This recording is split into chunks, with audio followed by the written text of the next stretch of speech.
এখন আমাদের সামনে গুরুত্বপূর্ণ আলোচনা পেশ করবেন লক্ষ্মীপুর ঐতিহ্যবাহী চকবাজার জামে মসজিদের সম্মানিত ইমাম ও খতিব হযরতুল আল্লাম হযরত মাওলানা তারেক বিন আব্দুল কুদ্দুস সাহেব। এখন আমাদের সামনে গুরুত্বপূর্ণ নসিহত পেশ করবেন আজকের মাহফিলের প্রধান বক্তা ঐতিহ্যবাহী লক্ষ্মীপুর চকবাজার জামে মসজিদের সম্মানিত ইমাম ও খতিব হযরত মাওলানা তারেক বিন আব্দুল কুদ্দুস সাহেব। السلام عليكم ورحمة الله وبركاته. وعليكم السلام ورحمة الله وبركاته. الحمد لله نحمده ونستعينه ونستغفره ونؤمن به ونتوكل عليه ونعوذ بالله من شرور أنفسنا ومن سيئات أعمالنا من يهده الله فلا مضل له ومن يضلله فلا هادي له ونشهد أن لا إله إلا الله وحده لا شريك له ونشهد أن سيدنا وسندنا وحبيبنا ومولانا محمدا عبده ورسوله الذي أرسله بالحق بشيرا ونذيرا وداعيا إلى الله بإذنه وسراجا منيرا فقد قال الله تعالى في كلامه المجيد وفرقانه الحميد أعوذ بالله من الشيطان الرجيم بسم الله الرحمن الرحيم كل نفس ذائقة الموت وإنما توفون أجوركم يوم القيامة فمن زحزح عن النار وأدخل الجنة فقد فاز وما الحياة الدنيا إلا متاع الغرور. وعن أبي هريرة رضي الله تعالى عنه قال رسول الله صلى الله عليه وسلم أكثروا ذكر هازم اللذات الموت أو كما قال النبي عليه الصلاة والسلام إن الله وملائكته يصلون على النبي يا أيها الذين آمنوا صلوا عليه وسلموا تسليما. সকলে পড়ি اللهم صل على محمد وعلى آل محمد كما صليت على إبراهيم وعلى آل إبراهيم إنك حميد مجيد. اللهم بارك على محمد وعلى آل محمد.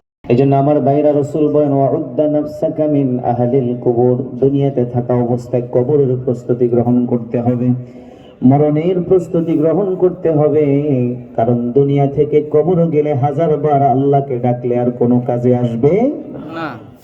এজন্য আল্লাহ তাআলা বলেন সূরা আ'রাফের 34 নং আয়াতে আল্লাহ বলছেন লিকুল্লি উম্মাতিন আজাল ইযা জাআ আজালুহুম ফালা ইস্তাখিরুনা সাআতাও ولا يستقدمون আল্লাহ তাআলা বলেন প্রত্যেকটা উম্মতের জন্য জাতির জন্য একটা নির্দিষ্ট সময় আছে তার যখন সময় শেষ হয়ে যাবে আজল পড়িয়ে যাবে এক সেকেন্ড আগেও হবে না পরে হবে না নির্দিষ্ট সময়ে দুনিয়ার মায়া ছেড়ে চলে যেতে হবে ঠিক না ঠিক তাহলে দুনিয়া থাকার জায়গা না চলে যেতে কোরআনে কারীমে সূরা জুমআর 8 নম্বর আয়াতে আল্লাহ তাআলা বলেন কুল ইন্নাল মাউতাল্লাযী তাফিররুনা মিনহু ফাইন্নাহু মুলাকীকুম সুম্মা তুরদ্দুনা ইলা আলিমিল গায়বি ওয়াশ শাহাদা আল্লাহ তাআলা বলেন হে নবী আপনি বলে দিন নিশ্চয়ই তোমরা যারা মৃত্যু থেকে পালাইতে চাও মৃত্যু থেকে পালানোর কোনো সুযোগ নেই যেখানে যাবে সেখানে মালাকুল মউত তোমার সাথে সাক্ষাৎ করবেই করবে সুম্মা তুরদ্দুন ইলা আলিমিল গায়বি ওয়াশ শাহাদা অতঃপর এমন রবের দিকে তোমাদেরকে ফিরে যেতে হবে যিনি দৃশ্যের খবর জানেন অদৃশ্যের খবর জানেন যিনি প্রকাশ্যটাও জানেন গোপনটাও জানেন যিনি রাতের খবরও জানেন দিনের খবরও জানেন যিনি সব কিছু জানেন তিনি কে আল্লাহ জোরে বলেন কে আল্লাহ রাতের আধারে গভীর যত রাত যত গভীর হয় কথা না বলি রাত যত গভীর হয় গুনার পরিবেশ তত সহজ হয়ে যায় অনেক মানুষ মনে করে রাতটায় আমার জন্য উপযুক্ত সময় চুরি করতে পারবো ডাকাতি করতে পারবো জেনা করতে পারবো ব্যভিচার করতে পারবো মানুষের হক নষ্ট করতে পারবো এরকম কিছু মানুষ আছে না নাই আছে তারা মনে করে দুনিয়ারে কেউ দেখবে না জানবে না এখন এই সুবর্ণ সুযোগ আমি গুনার কাজটা করি কিন্তু আমার মুসলমান বাবারা দুনিয়ার কোনো মানুষ না দেখুক না জানুক কিন্তু আমাকে আপনাকে যিনি বানিয়েছেন আমার আল্লাহ তিনি কিন্তু দেখে ঠিক না বলছেন ঠিক। আল্লাহকে ফাঁকি দেওয়া যাবে না আল্লাহর চোখকে ফাঁকি দেওয়া যাবে না দুনিয়ার মানুষ দেখবে না জানবে না আমার মালিক তো আমাকে সব সময় দেখেন এজন্য সব সময় মনের ভিতরে চিন্তা রাখা আমার আল্লাহ আমাকে দেখতেছে কে দেখতেছে আল্লাহ আল্লাহর নবী বিশ্ব নবী একদিন বসে আছেন হঠাৎ করে জিবরিল আলাইহিস সালাম আল্লাহর নবীর কাছে মানুষের চেহারা ধরে এসে রাসূলকে চারটা প্রশ্ন করলো গো নবীজি বলেন দেখি মাল ঈমান ঈমান কাকে বলে মাল ইসলাম ইসলাম কাকে বলে মাল ইহসান ইহসান কাকে বলে মাসসাআ কিয়ামত কবে হবে এই চারটা প্রশ্নের মধ্যে একটা প্রশ্ন ছিল মাল ইহসান ইহসান কাকে বলে নবী বলেন ইহসান বলা হয় আন তা'বুদাল্লাহা কাআন্নাকা তারাহু ফাইন লাম তাকুন তারাহু ফাইন্নাহু ইয়ারা ইহসান বলা হয় তুমি এমন ভাবে আল্লাহর ইবাদত করবে যেন তুমি আল্লাহকে দেখতেছো সুবহানাল্লাহ সুবহানাল্লাহ দুনিয়াতে আল্লাহকে দেখা যাবে না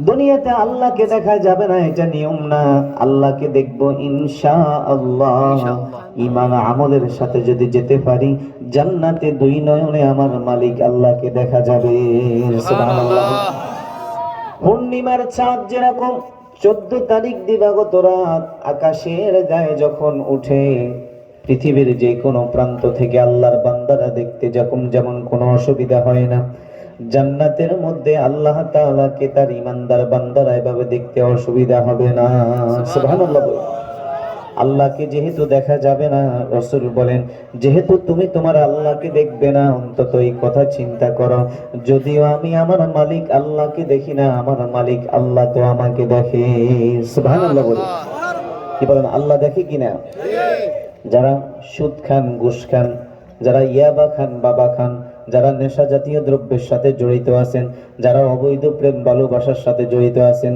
যারা জেনা ব্যভিচারের সাথে জড়িত আছেন যারা উল্টা পাল্টা কাজ করেন মনে করেন দুনিয়ার কেউ জানবে না দেখবে না কিন্তু যিনি আমাকে আপনাকে বানিয়েছেন আমার আল্লাহ তিনি তো দেখে ঠিক আছে এজন্য আল্লাহ তাআলা বলেন ইয়ালামু খাইনাতাল আ'য়ুনি ওয়া মা তুখফিস সুদূর আল্লাহ বলে বান্দা তুমি আর চোখে তাকিয়ে কি দেখো অন্তরে কি কল্পনা জল্পনা করো আমি আল্লাহ জানি সুবহানাল্লাহ বলি আলাম ইয়ালাম বিআন্নাল্লাহা ইয়ারা কোন দিকে তুমি তাকাবে কোন দিকে দেখবে দুনিয়ার কেউ না জানুক জানেন কে আল্লাহ আল্লাহ সব কিছু জানে আল্লাহ আমাকে দেখতেছে আল্লাহ আমার দিকে চেয়ে আছে এই চিন্তা আমার ভিতরে ঢুকাতে হবে মনের ভিতরে যদি এই চিন্তা থাকে ওই আল্লাহর বান্দা কখনো আর গুনার কাছেও যেতে পারে না। ঠিক না বুঝি? ঠিক। এই জন্য ভাই এই জন্য ভাই সবসময় মনের ভিতরে চিন্তা রাখতে হবে যে দেখে কে? আল্লাহ। কেউ দেখে না, দেখে কে? আল্লাহ। আল্লাহ। আল্লাহ আমাদেরকে এই মন মানসিকতাওয়ালা জিন্দেগি দান করুন, সবাই বলে আমিন। আমিন। গভীর রজনীতে গুনার পরিবেশ বর্তমানে সহজ না কঠিন? সহজ। ঘরে ঘরে পরকিয়া আছে না নাই? বাড়িয়ে বাড়িয়ে এলাকা এলাকা পরকিয়া আছে না নাই? স্বামী স্ত্রী মিল নাই, স্বামী আরেকজন পর মহিলার সাথে সম্পর্ক, স্ত্রী আরেকজন পর পুরুষের সাথে সম্পর্ক আছে না নাই? এই যে সম্পর্কগুলা অবৈধ জেনা ব্যভিচার, অবৈধ সম্পর্ক, এরপরে যারা যুবক যুবতী আছে গার্লফ্রেন্ড বয়ফ্রেন্ড, অবৈধ প্রেম ভালোবাসা, এগুলা যে হচ্ছে, এগুলার একটাই কারণ আমাদের মন থেকে আল্লাহর ভয় উঠে গেছে। ঠিক না ঠিক? আমরা এই চিন্তা করি না যে আমরা মনে করি এই সুবর্ণ সুযোগ, এই সুযোগে আমি আমার কাজটা সেরে ফেলি, আমি আমার গুনার কাজটা করে ফেলি, কিন্তু না, আমাকে আপনাকে যিনি বানিয়েছেন আল্লাহ, তিনি তো দেখে। ঠিক না ঠিক? এই জন্য আমার ভাইয়েরা, মৃত্যু অনিবার্য। মরণের সময় যদি হাজারবার আল্লাহর কাছে আফসোস করেন, আল্লাহ সামান্য একটু সময় দেন, আমি ভালো হয়ে যাব, নেক আমল করব, নামাজ পড়বো, রোজা রাখবো, দিন মতো ইসলাম মতে চলবো, আল্লাহ বলেন না না, আরো সময় দেওয়া হবে না। কোরআনের কথা সূরা মুনাফিকুনের 12 নম্বর আয়াতে আল্লাহ বলছেন, ওয়া আনফিকু মিম্মা রাযাকনাকুম মিন ক্বাবলি আন ইয়াতিয়া আহাদাকুমুল মাউত। আল্লাহ তাআলা বলে, বান্দা তোমাকে আমি যে রিজিক দিয়েছি, মাল দিয়েছি, টাকা পয়সা দিয়েছি, মৃত্যু আসার আগে আগে আমি আল্লাহর রাস্তায় খরচ করো।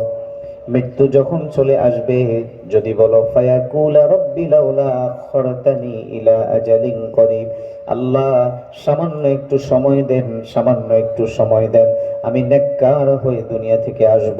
আগে নামাজ পড়তাম না, এখন পড়বো। আগে উল্টা পাল্টা কাজে জড়িত ছিলাম, আর কখনো করব না। আল্লাহ একবারে ভালো হয়ে যাব, ফাসাদ্দাকা ওয়া কুম মিনাস সলিহিন, আল্লাহ নেককারদের অন্তর্ভুক্ত হয়ে যাব, দয়া করে সামান্য একটু সময় দিন। আল্লাহ বলেন, ওয়ালা ইউআখিরাল্লাহু নাফসান ইযা জাআ আজালুহা, যখন তোমার সময় শেষ হয়ে যাবে, আজল ফুরিয়ে যাবে, হায়াত শেষ হয়ে যাবে, মরণের ঘন্টা বেজে যাবে, তখন এক সেকেন্ড আগেও হবে না, পরেও হবে না, নির্দিষ্ট সময়ে তোমাকে দুনিয়া ছেড়ে চলে যেতে হবে। সুবহানাল্লাহ। তাহলে কোন সময় আল্লাহ তাআলা আর দিবেন। এজন্য মৃত্যু আসার আগে আগে আমাদেরকে ভালো কাজ করতে হবে। ঠিক না ঠিক? এখন প্রশ্ন যে হুজুর মৃত্যু কখন আসবে, এটা কি জানা আছে? বলেন জানা আছে?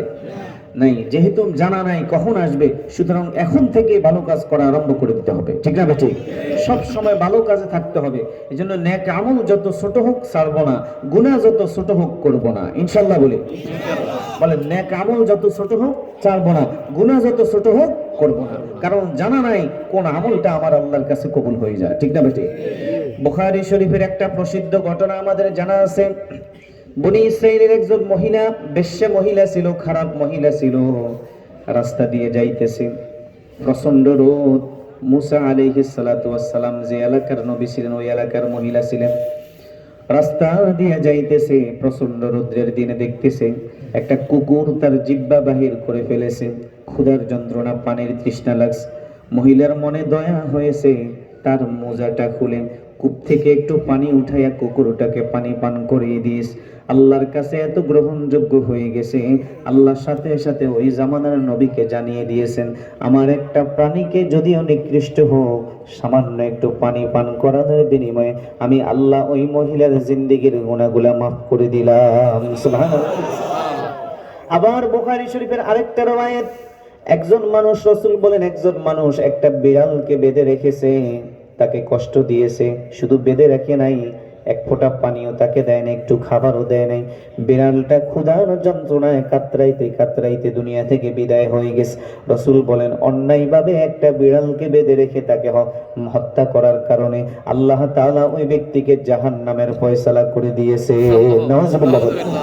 এজন্য ভাই, ভালো কাজ যত ছোট হোক, এটাকে ছোট করে দেখার সুযোগ নাই, কারণ আমার দৃষ্টিতে এটা ছোট হতে পারে, কিন্তু আমার মালিকের দৃষ্টিতে এটা অনেক বড় হয়ে গেছে। ঠিক না ঠিক? আল্লাহ আমাদেরকে সমস্ত নেক আমল বেশি বেশি করার তৌফিক দান করুন, বলি আমিন। আবু দাউদ শরীফের হাদিস, হযরত ইবনে ওমর রাদিয়াল্লাহু তাআলা আনহু থেকে বর্ণিত, তিনি বলেন কুনতু মা রাসূলিল্লাহি সাল্লাল্লাহু আলাইহি ওয়াসাল্লাম, আমি আল্লাহর নবীর সাথে বসা আছি, রাসূলের সাথে বসা। হঠাৎ করে ফাকালা রাজুলুম মিনাল আনসার, আনসারী সাহাবীদের থেকে একজন ব্যক্তি এসে বলতেছে, ইয়া রাসূলুল্লাহ, ইয়া হাবিবাল্লাহ, আইয়ুল মুমিনিনা আফদাল, ওগো নবীজি, ঈমানদারদের মধ্যে সবচেয়ে উত্তম লোক কারা? রাসূল বলেন, ক্বালা আহসানুহুম খুলুকা, মানুষের মধ্যে যার স্বভাব চরিত্র ভালো সেই হলো সবচেয়ে উত্তম। সুবহানাল্লাহ বলে। এরপরে সাহাবী জিজ্ঞেস করলো, ইয়া রাসূলুল্লাহ, ইয়া হাবিবাল্লাহ, আহজামুন নাস আকিয়াসুন নাস ওয়া আহজামুন নাস, ওগো নবীজি, মানুষের মধ্যে বুদ্ধিমান লোক কারা, সালাক লোক কারা? রাসূল বলেন, ক্বালা আকসারুহুম যিকরাল লিল মাউতি ওয়া ইসতি'দাদান লিল মাউত, যে বেশি বেশি মরণের কথা স্মরণ করে, মরণের প্রস্তুতি গ্রহণ করে, সেই হলো বুদ্ধিমান। সুবহানাল্লাহ। তাহলে মরণের প্রস্তুতি হলো সমস্ত নেক আমল। বলেন, মরণের প্রস্তুতি কি? যত ভালো কাজ আছে সবগুলাই মরণের। কারণ বুখারী শরীফে আছে, রাসূল বলেন, মান তাসাদদাকা বিসাদাকাতিন খুতিমা লাহু বিহা দাখালাল জান্নাহ। নবী বলেন, আল্লাহর কোন বান্দা বান্দি যদি আল্লাহর রাস্তায় দান সদকা করেছে অথবা কোনো ভালো কাজ করেছে, এই ভালো কাজ করার পরে যদি তার মৃত্যু হয়ে যায়, সেই লোকটা জান্নাতে প্রবেশ করবে। সুবহানাল্লাহ। অর্থাৎ যার শেষ ভালো হবে, শেষ আমলটা যদি ভালো হয়ে যায়, সে জান্নাতে প্রবেশ। সুবহানাল্লাহ বলে। এজন্য আমার ভাইয়েরা, আল্লাহর কাছে দোয়া করা, আল্লাহ জীবনের শেষ আমলটা বেশি থেকে বেশি নেক আমল করার তৌফিক দাও, জোরে বলি আমিন। এজন্য জীবনের শেষ আমল সব সময় ভালো কাজে থাকা, দান সদকা হোক, তেলাওয়াত হোক, জিকির হোক, নামাজ হোক, যত ভালো কাজ আছে এগুলোর সাথে জড়িত থাকবো। মৃত্যু যখন চলে আসবে, ভালো কাজের বিনিময়ে আল্লাহ আপনাকে মাফ করে দিবে। সুবহানাল্লাহ। এই জন্য তো আবু দাউদ শরীফের বর্ণনা আরেকটি হাদিস, রাসূল বলেন, মান কানা আখিরু কালামিহি লা ইলাহা ইল্লাল্লাহ দাখালাল জান্নাহ। রাসূল বলেন, যার জীবনের শেষ কথা হবে লা ইলাহা ইল্লাল্লাহ, সে সোজা জান্নাতে প্রবেশ করবে। সুবহানাল্লাহ বলি। অর্থাৎ যে ব্যক্তি মৃত্যুর পূর্ব মুহূর্তে জবানে কালিমা নসিব হয়ে যায়, বুঝতে হবে লোকটা জান্নাতি মানুষ। সুবহানাল্লাহ বলি। এখন যদি জিজ্ঞেস করি কালিমাটা বলেন, বলতে পারবে কিনা? পারবে, কিন্তু মৃত্যুর সময় স্বাভাবিকভাবে বলার কোনো সুযোগ আল্লাহ যদি দয়া না করে, ঠিক না বেঠিক? এই জন্য যারা সুস্থ অবস্থায় এই কালিমা বেশি বেশি পড়ছে, এই জিকিরটা বেশি বেশি করছে, মৃত্যুর সময় অটোমেটিক আল্লাহ তাদের জবানে এটা জারি করে দিবেন। সুবহানাল্লাহ। এই জন্য তো রাসূল বলছেন, আফদালু যিকরি লা ইলাহা ইল্লাল্লাহ। উত্তম জিকির কি? বেশি বেশি পড়বো তো ইনশাআল্লাহ। আল্লাহ আমাদেরকে তৌফিক দান করেন, জোরে বলি আমিন। আমিন। এবার আসেন আমার ভাইয়েরা, আপনাদেরকে দুই একটি হাদিস শরীফ শোনাবো। এক নম্বর হাদিস হলো, আমরা যারা এখানে উপস্থিত আছি, আমরা সকলেই একদিন চলে যাব, এটা চিরসত্য কথা। দুনিয়াতে সব বিষয়ে আমাদের ভিতরে মতভেদ আছে, ইখতিলাফ আছে, কিন্তু একটা বিষয় এমন আছে যে বিষয়ে কারো কোনো দ্বিমত নাই, সেটা হলো মরণ। সেটা কি? আমাকে মৃত্যুবরণ করতে হবে, দুনিয়া ছেড়ে একদিন চলে যেতে হবে, এতে কোনো সন্দেহ নাই। যুবক ভাইরা যারা এসেছেন, অনেক যুবক ভাইদেরকে দেখতেছি, আপনাদের উদ্দেশ্যে একটা হাদিস মনে পড়ে গেল, বসেন শোনাবো। চলে গেলে শোনাবো না, বসেন। অনেক যুবক ভাইরা দাঁড়িয়ে আছে, ভিতরে আসেন। মাশাআল্লাহ, আল্লাহ কবুল করেন, জোরে বলি আমিন। রাসূল বলেন, যুবক ভাইরা খেয়াল করেন, আল্লাহ নবী, বিশ্ব নবী বলেন, যারা যৌবন কালকে মূল্যায়ন করবে, যৌবনের কদর করবে, কিয়ামতের দিন আল্লাহ তাদেরকে আরশে আজিমের মেহমান বানায় দিবেন। সুবহানাল্লাহ। এই হাদিসটা শুনাই, এরপর আমি আমার সামনের দিকে যাব। রাসূল বলেন, 7 শ্রেণীর মানুষকে আল্লাহ আরশের নিচে ছায়া দিবেন। বলেন কয় শ্রেণী? 1 নম্বর হলো ইমামুন আদিল, ন্যায়পরায়ণ বাদশা, ন্যায়পরায়ণ শাসক, ন্যায় নীতির উপর যারা অটল অবিচল থাকবে। রাসূল বলেন, কিয়ামতের দিন আল্লাহ তাদেরকে আরশে আজিমের মেহমান বানায় দিবেন। সুবহানাল্লাহ। 2 নম্বর, ওয়াশাবুন নাশা ফি ইবাদাতিল্লাহ, ওই যুবক, যে যুবক তার যৌবনকালকে আল্লাহর ইবাদতে কাটাবে, রাসূল বলেন, ওই যুবককে কিয়ামতের দিন আল্লাহ আরশে আজিমের মেহমান বানায় দিবেন। সুবহানাল্লাহ। যৌবনকাল, বলেন কোন কাল? আজকে যৌবনকালকে আমরা হেলায় খেলায় কাটিয়ে দিচ্ছি, ঠিক না বেঠিক? অথচ যারা এখানে মুরব্বী আছেন, আপনাদের কি এখন আর কি যৌবন ফিরে আসবে? এই জন্য যুবক ভাইরা যৌবনের কদর করুন। কিন্তু আমার যুবক ভাইরা যৌবনকে মোবাইলের পিছনে নষ্ট করে দিচ্ছে, ঠিক না বেঠিক? যৌবনকে অবৈধ প্রেম ভালোবাসার পিছনে নষ্ট করে দিচ্ছে, ঠিক না বেঠিক? যৌবনকে নেশার পিছনে নষ্ট করে দিচ্ছে, যৌবনকে খারাপ আড্ডা দিয়ে নষ্ট করে দিচ্ছে। অথচ এই যৌবন তো আল্লাহ আপনাকে গুনাহ করার জন্য দেয় নাই, যৌবনটা আল্লাহ দিয়েছে ইবাদত করার জন্য, ঠিক না বেঠিক? কারণ আল্লাহ আমার আপনার হিসাব নেবেন যৌবনকালের, বৃদ্ধকালের হিসাব আল্লাহ নিবে না। আর যৌবনকাল যদি আমাদের দেখে সব গুনাহে ভরপুর। এই জন্য ভাই যৌবনকে কদর করুন। যৌবনে জামাত ছাড়বো না, যৌবনে নামাজ ছাড়বো না, যৌবনে আল্লাহর হুকুম ছাড়বো না, নবীর তরিকা ছাড়বো না। যৌবনে আল্লাহর হুকুম মতো নবীর আদর্শ মতো যদি অল্প কয়েকটা বছর চলতে পারি, দুনিয়া তো দামি, আখিরাত তো দামি, পরকালে আল্লাহ আরশে আজিমের মেহমান বানায় দিবেন। সুবহানাল্লাহ। 3 নম্বর হলো রাসূল বলেন ওয়ারাজুলুন কলবুহু মুআল্লাক, আচ্ছা মাশাআল্লাহ, ঠিক আছে। ওয়ারাজুলুন কলবুহু মুআল্লাকুন ফিল মাসাজিদ, রাসূল বলেন ওই ব্যক্তি যার অন্তরটা, যার কলবটা আল্লাহর ঘর মসজিদের সাথে লাগা থাকবে, কিয়ামতের দিন আল্লাহ তাকে আরশে আজিমের মেহমান বানায় দিবেন। সুবহানাল্লাহ।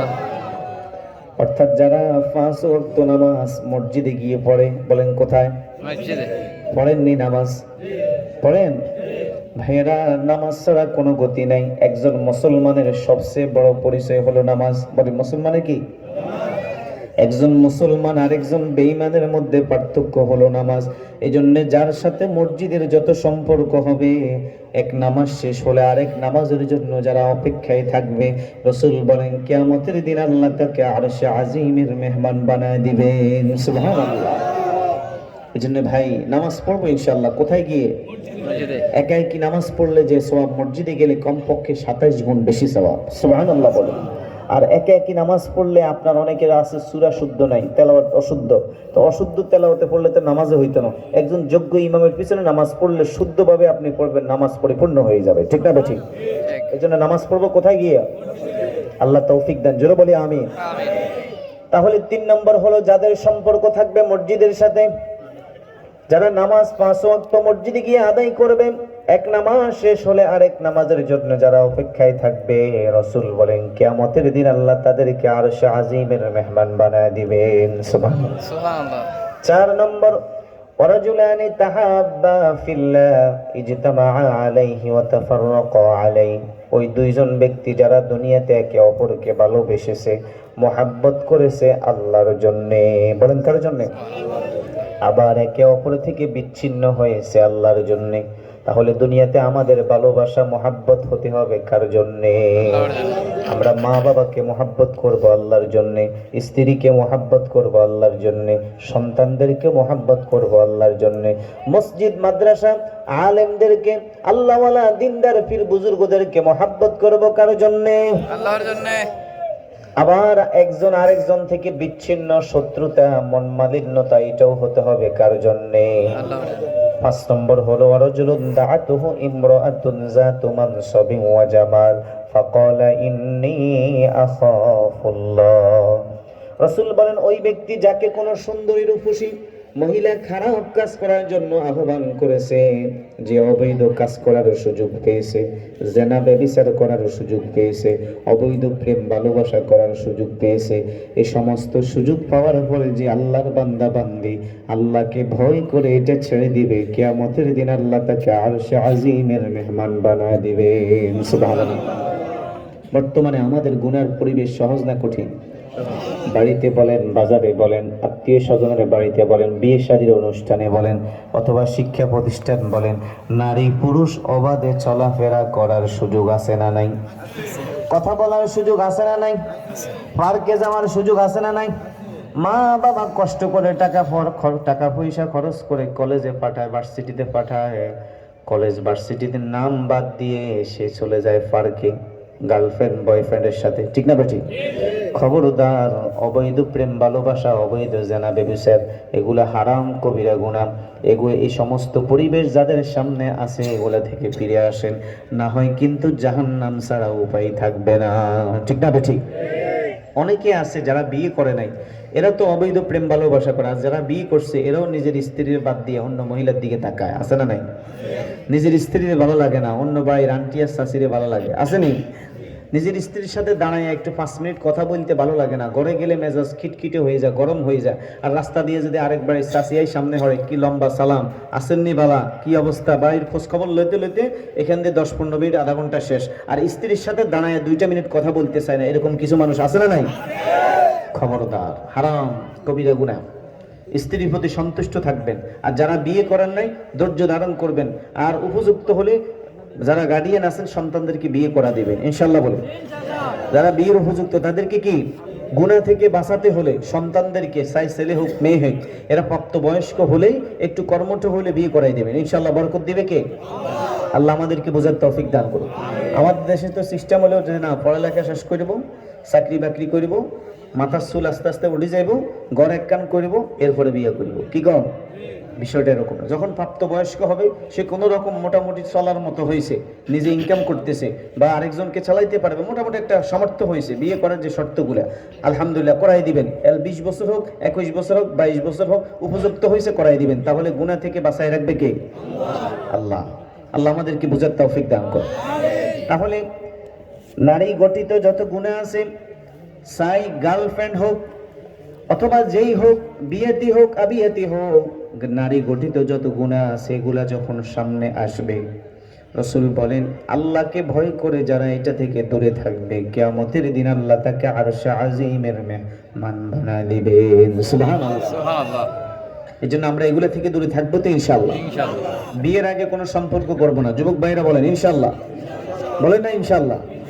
প্রেম ভালোবাসার একটা সময় আছে, যেদিন থেকে বিয়ে করবেন সেদিন থেকে আপনার স্ত্রীর সাথে প্রেম ভালোবাসা শুরু করেন। প্রত্যেকটা মহাব্বতের নজরে আপনার সদাকা সওয়াব হবে। সুবহানাল্লাহ। আর বিয়ের আগে যত গার্লফ্রেন্ড আর বয়ফ্রেন্ড বলেন, যত কিছু করেন, প্রত্যেকটার নজরে, প্রত্যেকটা কথা, প্রত্যেকটা সব কিছুর বিনিময়ে জিনার গুনাহ লেখা হবে। নাউজুবিল্লাহ বলেন। রাসূল বলেন যে ফাজিনাল আইনুন নজর, চোখের জিনা হলো দেখা, ওয়াজিনাল লিসানুল মানতিক, এরপরে মুখের জিনা হলো কথা বলা, কানের জিনা হলো শোনা, হাতের জিনা হলো স্পর্শ করা, পায়ের জিনা হলো গুনার দিকে অগ্রসর হওয়া। এক কথায় অবৈধভাবে যে কাজগুলো আপনার করবেন, নারী গঠিত সবগুলো জিনায় পরিণত হয়ে যাবে। নাউজুবিল্লাহ বলেন। এই জন্য চোখের হেফাজত করা দরকার। বলেন কিসের? আমরা যারা পুরুষ আছি আমরা করব চোখের হেফাজত, আর যারা মা বোনরা আছে তারা করবে 3.5 হাত বডির হেফাজত। ঠিক না? ঠিক। আল্লাহ আমাদেরকে বুঝার তৌফিক দান করে। জোরে বলি না আমি। তাহলে 5 নম্বর হলো গুনার পরিবেশ পাওয়ার পরে যে আল্লাহর বান্দা বান্দি আল্লাহকে ভয় করে গুনাহ ছেড়ে দিবে, রাসূল বলেন কিয়ামতের দিন আল্লাহ তাকে আরশে আজিমের মেহমান বানায় দিবেন। সুবহানাল্লাহ। 6 নম্বর ওয়ারাজুলুন তাসাদদাকা বিসাদাকাতিন ফাআখফাহা হাত্তা লা তা'লামা শিমালুহু মা তুনফিকু ইয়ামিনুহু। রাসূল বলেন ওই আল্লাহর বান্দা যে দুনিয়াতে আল্লাহর রাস্তায় এমন ভাবে দান করেছে, ডান হাতে দান করেছে, বাম হাত পর্যন্ত টের পায় নাই, প্রকাশ্যেও আল্লাহর রাস্তায় দিয়েছে, গোপনও আল্লাহর রাস্তায় দিয়েছে, কিয়ামতের দিন আল্লাহ তাকে আরশে আজিমের মেহমান বানায় দিবেন। সুবহানাল্লাহ। 7 নম্বর রাসূল বলেন ওয়ারাজুলুন যাকারাল্লাহু খালিয়ান ফাফাদাত আইনা, ওই আল্লাহর বান্দা যে একাকী মুহূর্তে নিরিবিলি সময় নির্জনে আল্লাহর কথা স্মরণ করে, কবরের কথা স্মরণ করে, জাহান্নামের কথা স্মরণ করে, পরকালীন জীবনের কথা স্মরণ করে আল্লাহর ভয়ে যারা কান্নাকাটি করবে, রাসূল বলেন কিয়ামতের দিন আল্লাহ তাদেরকে আরশে আজিমের মেহমান বানায় দিবেন। সুবহানাল্লাহ। আল্লাহর ভয়ে কাঁদতে হবে। বলেন কার ভয়ে? রাসূল বলেন আরেক হাদিসে আছে 3 শ্রেণীর চোখের জন্য জাহান্নাম হারাম। 1 নম্বর যে চোখ আল্লাহর ভয়ে কান্নাকাটি করে। সুবহানাল্লাহ। 2 নম্বর যে চোখ হারাম জিনিস দেখা থেকে বিরত থাকে। 3 নম্বর যে চোখ আল্লাহর ঈমানদার মুসলমান ব্যক্তিদেরকে পাহারাদারি করে রাত জেগে। সুবহানাল্লাহ বলি। এজন্য আমার ভাইয়েরা, রাসূল বলেন মান বাকা মিন খাশিয়াতিল্লাহ হারামাল্লাহু আলাইহিন নার, যে ব্যক্তি আল্লাহকে ভয় করে কান্নাকাটি করবে, রাসূল বলেন আল্লাহ তাআলা তার জন্য জাহান্নামের আগুনকে হারাম করে দিবেন। সুবহানাল্লাহ।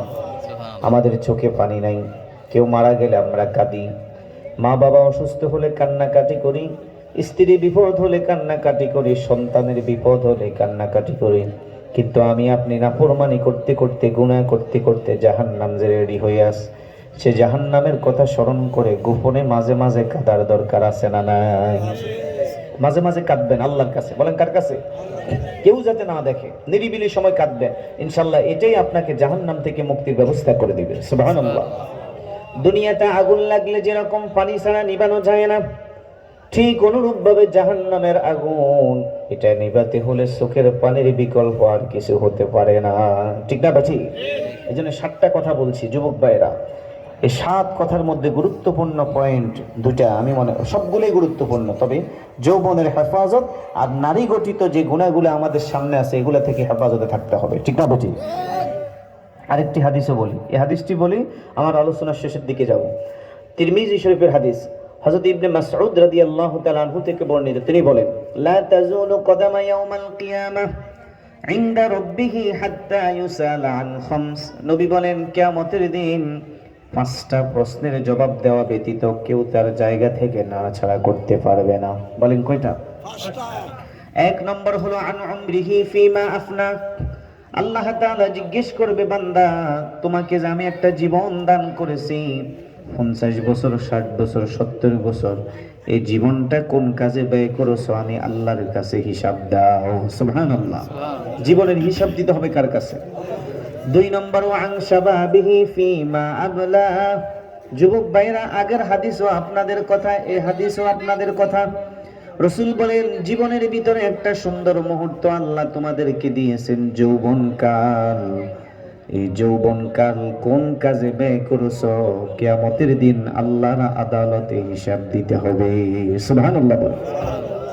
দেখছেন, যৌবনের হিসাব সরাসরি নেবেন কে? জোরে বলেন কে? এই জন্য যৌবনের হেফাজত করার দরকার আছে না? যৌবনের হেফাজত হবে ইবাদতের মাধ্যমে। বলেন কিসের মাধ্যমে? নামাজ 5 ওয়াক্ত পড়ার মাধ্যমে, আল্লাহর নবীর সুন্নতের মাধ্যমে। এই জন্য অবশ্যই আমরা যৌবনকে মূল্যায়ন করে আল্লাহর ইবাদতে কাটানোর চেষ্টা করব ইনশাআল্লাহ। যৌবনে গুনাহ করব না, নিয়ত করেন না ইনশাআল্লাহ, বলেন না। আল্লাহ তৌফিক দান করুন। কারণ যৌবনকালের হিসাব দিতে হবে কার কাছে? নিয়ত করেন ইনশাআল্লাহ আর নামাজ ছেড়ে দিব না। নিয়ত করেন না, আমি নিয়ত করছি যতদিন বেঁচে থাকি নামাজ ছাড়বো না। আপনারা করতে পারেন?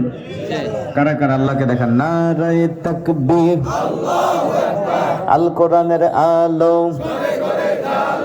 কোরআন হাদিস যেখানে আমরা আছি সেখানে, নারায়ে তাকবীর, আল্লাহু আকবার। আলহামদুলিল্লাহ বলেন। আল্লাহ আমাদের সবাইকে জীবনের শেষ নামাজটাও জামাতের সাথে আদায় করার তৌফিক দান। আমিন। জোরে বলেন না আমিন। আমিন। তাহলে রাসূল বলেন 2 নম্বর, ওয়ান শাবাবিহি ফিমা আবলা। রাসূল বলেন, যৌবনকাল কোন কাজে ব্যয় করেছো? কিয়ামতের দিন আল্লাহর আদালতে হিসাব দিতে হবে। 3 নম্বর, ওমালিহি মিন আইনা ইকতাসাবাহু।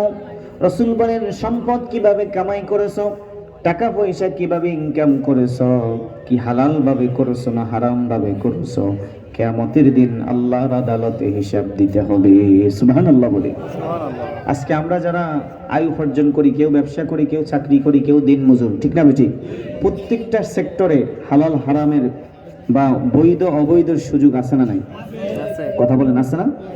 কিন্তু কোনটা হালাল কোনটা হারাম এটা বোঝার ক্ষমতা আল্লাহ আমাদেরকে দিছে কি দিছে না? সুদের উপর টাকা লওয়া হালাল না হারাম? কিস্তি লওয়া হালাল না হারাম? এ আপনারা কইতেছেন, আমি কিন্তু কই না। দেখছেন, আপনারা জানেন, জানিও আবার সবার আগে যাই ওই ব্রাক ব্যাংকে যায় বসিতে, স্যার 1 লাখ টাকা দেন না, দোয়ানা মাল উড়িতে হিতেন না, ঠিক না ঠিক? আছে না নাই? আছে। অনেকে কহজের বিপদে হরি লইছি, কি হরি? বিপদে হরি। আরে ভাই, আল্লাহ পরীক্ষা করে তো বিপদের সময়, আমাদের কি আরামের সময় আল্লাহ পরীক্ষা করে? এই জন্যই বিপদের সময় ধৈর্য ধারণ করে হারামের কাছে যাব না। প্রয়োজনে 3 বেলার জায়গায় 2 বেলা খাবো, তারপরও হারাম ভক্ষণ করব না। রাসূল বলেন, লা তাদখুলুল জান্নাতা জাসাদুন গুজিয়া বিল হারাম। ওই দেহ কখনো জান্নাতে প্রবেশ করবে না যে দেহ হারাম খাদ্য দ্বারা লালিত পালিত হবে। নাউজুবিল্লাহ বলুন। আপনি নামাজ পড়তে পড়তে কপালে দাগ পড়ে গেছে, রোজা রাখতে রাখতে শেষ হয়ে গেছেন, বাইতুল্লাহ জিয়ারত করেছেন, সব ঠিক আছে, কিন্তু সুদের উপরে টাকা আছে, হারাম খাদ্য খাইতেছেন, অপরের হক মেরে খাইতেছেন, জোর করে আরেকজনের জমি দখল করে খায়, আছে না নাই? আছে। কথা বলেন, আছে না নাই? জোর করে ভাইয়ের সম্পদ খায়, ভাতিজার সম্পদ মেরে দেয়, বোনের হক মেরে দেয়, আরেকজন প্রতিবেশীর হক মেরে দেয়, আছে না নাই? যতই নামাজ পড়েন রোজা রাখেন কাজে আসবে না। বান্দার হক নষ্ট করলে বান্দা যদি ক্ষমা না করে আল্লাহও ক্ষমা করবে না, ঠিক না ঠিক? এই জন্য আমার ভাইরা, হারাম খাবো না, হারামের কাছেও যাব না, ইনশাআল্লাহ বলি। ইনশাআল্লাহ হারাম খাবো, হারাম ভাবে উপার্জন করব, আল্লাহ আমাদেরকে বেঁচে থাকার তৌফিক দান করুন। জোরে বলি আমি। তাহলে আমার মুসলমান ভাইরা উপার্জন করব, কারণ রাসূল বলছেন তালাবু কাসবিল হালালি ফারিদাতুম বা'দাল ফারিদা। ফরজ ইবাদতের মধ্যে আল্লাহ তাআলা যত ফরজ বিধান নাজিল করেছেন, ফরজ ইবাদতের মধ্যে হালাল ভাবে ইনকাম করা, হালাল উপার্জন করা, এটাও ফরজ। সুবহানাল্লাহ বলি। এজন্য আমরা হালাল ভাবে থাকবো ইনশাআল্লাহ বলি, সৎভাবে থাকবো, হালাল ভাবে থাকবো। প্রয়োজনে টাকা কম ইনকাম হবে, প্রয়োজনে খাবার দাবার একটু নিম্নমানের খাবো, কিন্তু তারপরও হারামের কাছে যাব। হারামে আরাম নাই, বলেন হারামে কি নাই? হারামে আরাম, হালালের মধ্যে রয়েছে চিরস্থায়ী শান্তি, ঠিক না ঠিক? এই জন্য রাসূল বলেন 3 নম্বর প্রশ্ন করা হবে, টাকা পয়সা কিভাবে কামাই করেছো, আমি আল্লাহর কাছে হিসাব দাও। 4 নম্বর প্রশ্ন করা হবে অফিমা আনফাকাহু, উপার্জিত টাকা পয়সা কোন কাজে ব্যয় করেছো, আমি আল্লাহর কাছে হিসাব দাও। সুবহানাল্লাহ। টাকা পয়সা কামাইছেন কিভাবে এটারও হিসাব দিতে হবে, আবার খরচ করছেন কিভাবে এটারও হিসাব দিতে হবে কার কাছে? আল্লাহর কাছে। কারণ হলো টাকা পয়সা খরচ করার 1 নম্বর উপযুক্ত মাধ্যম হলো মা বাবার পিছনে, 2 নম্বর পরিবার পরিজন, 3 নম্বর আত্মীয় স্বজন, গরিব অসহায় মিসকিন, মসজিদ মাদ্রাসা, ঠিক না ঠিক? এখন যাদের সামর্থ্য আছে এরা যদি টাকা পয়সা গানের কনসার্টে দেয়, তাস জুয়া খেলে যদি টাকা পয়সা শেষ করে দেয়, আছে না নাই? আছে। দোয়ানো যায়, আড্ডা দেয় বিকেল বেলা, দিনভর পরিশ্রম করে মাথার গাম পায়ে ফেলে 500 টাকা 1000 টাকা ইনকাম করে, আর দোকানে যায় পিছন দিয়ে বসে বসে টাস জুয়া খেলে সব শেষ করে দেয়। এরকম কিছু কপাল পড়া আছে না নাই? আছে। হিসাব দিতে হবে আল্লাহর কাছে। পরে টাকা পয়সা যখন বাহিরে শেষ হয়ে যায়, ঘরে যায় বরে ফিরানো শুরু করে, আছে না? আছে। এরকম কিছু আছে না নাই? বাপের বাড়িতে না নত জায়গা নাই আর বাড়িতে, নাউজুবিল্লাহ বলে না। আলহামদুলিল্লাহ। দেখছেন নি অবস্থা? এতে মনে করছে যে টাকা পয়সা ইনকাম করছে, অসুবিধা কি? তাস খেলছি আমি খেলছি, জুয়া খেলছি আমি খেলছি, ক্যারাম বোর্ড আমি খেলছি, অবৈধ কাজ আমি করছি, অসুবিধা কি? না, আল্লাহর দরবারে এটার হিসাব দিতে হবে, ঠিক না বেঠি? ঠিক। এই জন্য আমার ভাইয়েরা কষ্ট করে টাকা পয়সা ইনকাম করে পরিবারের পিছনে খরচ করব। রাসূল বলেন মানুষ টাকা পয়সা খরচ যে করে, এই খরচ করার মধ্যে সর্ব উত্তম জায়গা হলো পরিবার পরিজনের পিছনে খরচ করা। বলেন কথা, এটা হাদিস। সর্বোত্তম খরচের জায়গা হলো পরিবার পরিজনের পিছনে খরচ করা, মা বাবা, স্ত্রী, সন্তান, এরপরে নিকট আত্মীয়, মসজিদ মাদ্রাসা আর সামাজিক উন্নয়নমূলক কাজে। আল্লাহ আমাদেরকে তৌফিক দান করে। আমিন। আপনাদের মাদ্রাসার বয়স মাত্র 6-7 মাস, ইনশাআল্লাহ এখানে দান করার সুযোগ আছে, আছে না নাই? আছে। প্রধান মেহমান আসবে, হুজুর কাছে দান করবো আমরা ইনশাআল্লাহ। জোরে বলেন ইনশাআল্লাহ। ইনশাআল্লাহ। আমি আপনাদেরকে বলবো না, শুধু আপনারা দেখতেছেন মাশাআল্লাহ খুব চমৎকার পরিবেশ। আমি অনেক মাদ্রাসায় গেছি, কিন্তু এখানে এসে আমি মানে কয়েকবার তাকাইতেছি, খুব ভালো লাগতেছে, পরিবেশটা খুব সুন্দর কিনা। এই রাস্তা দিয়ে আসতে খুব কষ্ট হয়েছে, 2 জায়গায় ব্যারিকেড দিছে। ব্যারিকেড মানে কি? ওই যে বড় বড় খেয়ার নেয় যে ট্রাক্টরে করি, কি কর এমন আটকেছি, সামনেও যাইতে পারি না, পিছু যাইতে পারি, পড়ছি বিপদে।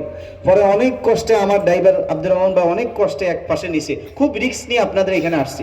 তো যত কষ্ট করে আসছি, এই যে বেড়ি থেকে এখান থেকে আসতে প্রায় 1.5 ঘন্টা লাগিয়ে গেছে, অথচ লক্ষ্মীপুর থেকে আসতে এত সময় লাগে না। কিন্তু এত কষ্টের ভিতরে মাদ্রাসা দেখে আমি সব ভুলে গেছি, আলহামদুলিল্লাহ বলে না। পরিবেশ দেখে, আমার আপনাদের উপস্থিতি, আন্তরিকতা দেখে আমি সব ভুলে গেছি। আল্লাহ কবুল করো, বরকতময় জায়গা, এখানে মকবুলিয়াত আছে, আলহামদুলিল্লাহ। দোয়া করি আল্লাহ কিয়ামত পর্যন্ত কায়েম রাখো, মাদ্রাসার সমস্ত জরুরত আল্লাহর গায়বী খাজানা থেকে পুরো করে দেয়। বড় দাওরা হাদিস মাদ্রাসা হিসেবে আল্লাহ কবুল করেন, জোরে বলে আমিন। তাহলে আমার ভাইয়েরা 5 নম্বর প্রশ্ন করা হবে, মাজা আমিলা ফিমা আলিমা, যতটুকু জানতে পেরেছো কতটুকু আমল করেছো, দিন সম্পর্কে, ইসলাম সম্পর্কে, কোরআন সম্পর্কে, হাদিস সম্পর্কে, আল্লাহ এবং তার নবী সম্পর্কে যতটুকু জানতে পেরেছো কতটুকু আমল করেছো, আমি আল্লাহর কাছে হিসাব দাও। সুবহানাল্লাহ। সুবহানাল্লাহ। তাহলে এই 5টা প্রশ্নের জবাব আল্লাহর কাছে দিতে হবে। এই 5টা প্রশ্নের জবাব দেওয়া ছাড়া কেউ বিন্দু পরিমাণ এই দিক সেদিক নাড়াচাড়া করতে পারবে না। 1 নম্বর জীবনের হিসাব দিতে হবে কার কাছে? আল্লাহর কাছে। 2 নম্বর যৌবনের হিসাব দিতে হবে কার কাছে? আল্লাহর কাছে। 3 নম্বর সম্পদ কিভাবে কামাই করেছেন হিসাব দিতে হবে কার কাছে? আল্লাহর কাছে। 4 নম্বর কোথায় খরচ করেছেন হিসাব দিতে হবে কার কাছে? আল্লাহর কাছে। 5 নম্বর আল্লাহর দ্বীন সম্পর্কে যতটুকু মেনেছেন আমল করছেন কিনা এটার হিসাব দিতে হবে কার কাছে? আল্লাহর কাছে। আল্লাহ আমাদেরকে 5টা প্রশ্নের জবাব যাতে আমরা দুনিয়া থেকে অর্জন করতে পারি সেই তৌফিক দান করুন, আমিন। জোরে বলেন না আমিন। আমিন। আরেকটা হাদিস বলে আমার আলোচনা শেষ, খেয়াল করেন। রাসূল বলেন, আমার উম্মতেরা যদি তোমরা আমি নবীকে 2টা জিনিসের জিম্মাদারি দিতে পারো, আমি নবী তোমাদেরকে জান্নাতের জিম্মাদারি দিব। সুবহানাল্লাহ বলেন। মান ইয়াজমানা লি মা বাইনা লিহইয়াইহি ওয়া মা বাইনা রিজলাইহি আজমানা লাহুল জান্নাহ। নবী বলেন 2টা জিনিসের জিম্মাদারি দিবে, একটা হলো 2 ঠোঁটের মাঝখান, জবানের হেফাজত করতে হবে। জবান দ্বারা মিথ্যা কথা বলা যাবে না, জবান দ্বারা গীবত করা যাবে না, জবান দ্বারা অপরের পিছনে সমালোচনা করা যাবে না, জবান দ্বারা মানুষকে অবজ্ঞা অবহেলা করা যাবে না, জবান দ্বারা খারাপ ভাষায় গালিগালাজ করা যাবে না। কারণ গালি দেওয়া এটা কবিরা গুনাহ। কি গুনাহ? আজকে আমরা কথার কথা গালি দিই, আসেনি? শুধু গালি দিই না, একটু বেশ কম হইলে তার 14 গোষ্ঠী উদ্ধার করিয়া দেয়। ঠিক না বেঠিক? আপনি মনে করতেছেন আপনি বড় বাহাদুর, হ্যাঁ? আমার মতো গালি এলাকা কে পারে? আমার মতো বড় আওয়াজ কে আছে? আপনার মতো একবারে নিকৃষ্ট মানুষ এছাড়া আর কেউ নেই। ঠিক না বেঠিক? কারণ যারা গালি দেয়, খারাপ ভাষায় কথা বলে, এরা সকলেই জাহান্নামের উপযুক্ত হয়ে যাইতেছে, কবিরা গুনাহ করতেছে। নাউজুবিল্লাহ বলি। নাউজুবিল্লাহ। এই জন্য ভাই আমরা গালি দিব না, এটা মুনাফিকের আলামত। বলেন এটা কি? এই হুজুররা আছে এখানে জিজ্ঞেস করেন। আমরা জানি মুনাফিকের আলামত 3টা, কিন্তু আরেক হাদিসে আছে 4টা।